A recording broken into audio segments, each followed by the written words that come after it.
ஜீவனுள்ள தெய்வத்தை வணங்குகிற மக்கள் வெட்கப்பட மாட்டார்கள் என்பதை நாம் புரிந்து கொள்ள வேண்டும். ಜೀವವುಳ್ಳ ದೇವರನ್ನ ಪೂಜಿಸುವವರು ನಾಚಿಕೆ ಪಡುವುದಕ್ಕೆ ಸಾಧ್ಯವೇ ಇಲ್ಲ ಎಂಬುದಾಗಿ ಅರ್ಥ ಮಾಡಿಕೊಳ್ಳಬೇಕು. நாம் ஆராதிக்கிற தேவன் கல்லல்ல, மரமல்ல, சிலை அல்ல. ನಾವು ಆರಾಧಿಸುವಂತ ದೇವರು ಕಲ್ಲು ಮರವು ಶಿರವಲ್ಲ.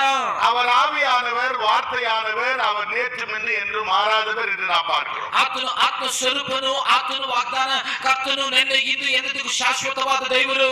இன்னைக்கு நம்முடைய உலக வாழ்க்கையிலே, உலக பிரயாணத்திலே அநேக பிரச்சனைகளை, கஷ்டங்களை, நஷ்டங்களை நாம் கேட்கிறோம், பார்க்கிறோம், அனுபவிக்கிறோம். ಇವತ್ತು ಲೋಕದ ಬಾಳಲ್ಲಿ, ಜೀವಿತದಲ್ಲಿ ಅನೇಕ ಶ್ರಮೆ ಹೋರಾಟಗಳನ್ನ ನಾವು ನೋಡ್ತೇವೆ, ಅನುಭವಿಸಿದ್ದೇವೆ, ನಾವು ಕಾಣಿಸ್ತೇವೆ. ಪ್ರಿಯರೇ, இப்படிப்பட்ட பிரச்சனைகளின் மத்தியிலே, ಇಂತಹ ಸಮಸ್ಯೆಯ ಮಧ್ಯದಲ್ಲಿ வாழ்கிற நீங்களும் நானும் ஜீவனுள்ள தெய்வத்தை நோக்கி நாம் பார்க்கும் பொழுது, ಬಾಳುವಂತ ನೀವು ನಾವು ಜೀವವುಳ್ಳ ದೇವರನ್ನು ನೋಡುವಾಗ அவர் ஒருபோது நம்மை வெட்கப்படுத்த மாட்டார் அல்லது கைவிட மாட்டார். ಆತನು ಒಂದು ಬಾರಿಯೂ ಆತನು ನಮ್ಮನ್ನು ನಾಚಿಕೆಯೊಳಗೆ ಮಾಡುವುದಿಲ್ಲ, ನಮ್ಮ ಹಸ್ತವನ್ನು ಬಿಡುವುದಿಲ್ಲ.